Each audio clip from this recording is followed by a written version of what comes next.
عبادت کی ایک روح بتائی حضور نے، لب لباب کہیے اس کا، وہ کیا ہے؟ دعا۔ الدعاء مخ العبادہ، الدعاء هو العبادہ۔ حضور کی یہ دو احادیث بہت سادہ، بہت مختصر۔ دعا ہی عبادت کا جوہر ہے۔ مخ کہتے ہیں ہڈی کے اندر جو گودا ہوتا ہے وہ مخ ہے۔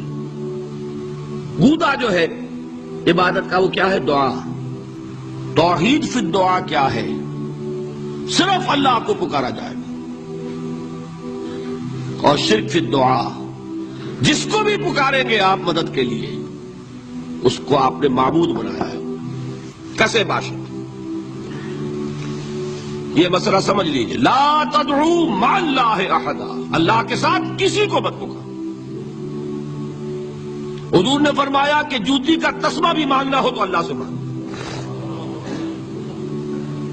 اللہ نے تو دروازہ کھولا ہوا ہے، جو چاہو مانگو، کسی اور سے مت مانگو۔ فرض کیجئے اس وقت کوئی ارواح یہاں موجود ہو، فرض کیجئے مجھے جس سے بحث ہے وہ یہ ہے کہ مجھے پکارنے کی اجازت نہیں ہے۔ ہوا کرے، کسی کی روح موجود ہو، ہوا کرے، مجھے میرے رب کی اجازت نہیں ہے کہ میں اسے پکاروں۔ مدد مانگوں گا اللہ سے، دعا کروں گا اللہ سے، استغاثہ کروں گا اللہ سے، تکلیف کے لیے دعائی دوں گا اللہ کی۔ اب اللہ جس سے چاہے کروا دے، کسی روح کو بھیج دے، کسی فرشتے کو بھیج دے، مجھے کیا ہے؟ مجھے آم کھانے ہیں، پیڑ نہیں گننے۔ فلاں روح نے آگے کام کر دیا، کرے بھائی، میرا کام بننا چاہیے۔ اور فرشتہ آ گیا، اس نے کام بنا دیا، وہ کرے، مجھے کیا غرض ہے اس سے؟ میرا کام بننا چاہیے۔ میرا مسئلہ یہ ہے کہ مجھے پکارنا ہے صرف اللہ۔ اللہ کو اس کی بھی قدرت ہے کسی کو نہ بھیجے، نہ کسی روح کو بھیجے، نہ ملائکہ کو بھیجے، بغیر کسی کے جو چاہے کر دے۔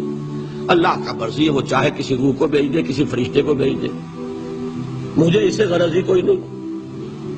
مجھے تو اپنی تکلیف کا دور ہونا مطلوب ہے، اس کے لیے میں پکاروں گا۔ سمجھ رہے؟ دیکھیے میں سادہ ترین کر رہا ہوں مسئلہ۔ عبد القادر جیلانی کی روح یہاں ہے یا نہیں؟ حضور کی روح انور یہاں ہے یا نہیں؟ یہ تو علمی مسئلہ ہو گیا نا۔ یہ فرشتے یہاں ہیں کہ نہیں؟ کوئی اختلاف ہے؟ میں پکار سکتا ہوں اسے کہ بھائی ذرا میرا کام کر دینا ہے؟ یہ کروں گا تو شرک۔ موجود ہے کرامن کاتبین ہے کہ نہیں؟ موجود ہونا نہ ہونا یہ مسئلہ علمی۔ جو اصل میں شرک سے متعلق مسئلہ ہے وہ یہ ہے کہ پکارنے کی اجازت نہیں۔ دیکھیے حضور کی ایک حدیث ہے، اور یہ ایک ہمارے لیے خوشخبری ہے۔ آج 8واں دن ہے، آپ اپنی نیند کی قربانی دے رہے ہیں، آ رہے ہیں، سن رہے ہیں۔ یہ حدیث بھی سن لیجئے، بشارت والی حدیث ہے۔ مجتمع قوم فی بیت من بیوت اللہ، نہیں جمع ہوتے کچھ لوگ اللہ کے گھروں میں سے کسی گھر میں۔ اس کا مصداق اول تو مسجد ہوگی، لیکن تقریباً تمام محدثین نے مانا ہے کہ صرف مسجد تک محدود نہیں ہے، سب گھر اللہ کے ہیں۔ یہ جگہ کس کی ہے؟ تو عام ہے یہ چیز، لیکن مسجد کا ہوگا تو وہ مصداق اول ہو جائے گا۔ مجتمع قوم فی بیت من بیوت اللہ یتلون کتاب اللہ ویتدارسونہ بینہم، کام کیا کر رہے ہوں کہ اللہ کی کتاب پڑھ رہے ہوں، وہ سمجھ رہے ہوں، سمجھا رہے ہوں، تو کیا ہوتا ہے؟ الا نزلت علیہم السکینہ، ان پر اللہ کی طرف سے سکینت کا نزول ہوتا ہے۔ وغشیتہم الرحمہ، رحمت خداوندی انہیں ڈھانپ لیتی ہے۔ وحفتہم الملائکہ، فرشتے ان کے گرد گھیرا ڈال لیتے۔ وذکرہم اللہ فی من عندہ، اور اللہ ذکر کرتا ہے ان کا ملائکہ مقربین کی محفل میں۔ دیکھو تم کہتے تھے یہ انسان بڑا گھٹیا ہے، میرے وہ بندے اس وقت میرے گھر میں جمع ہے صرف میرے کلام کو سمجھنے کے لیے۔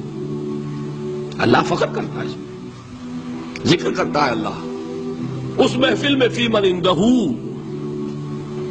تو فرشتے ہیں کہ نہیں؟ ان فرشتوں کو پکار نہیں سکتے۔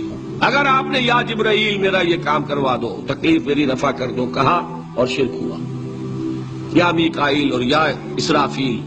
اسی طرح اگر آپ نے کسی اولیاء اللہ کے ارواح میں سے کسی کو پکارا، اسی طرح اگر آپ نے انبیاء کو پکارا، جس کو بھی پکارا وہ شرک ہو جائے گا۔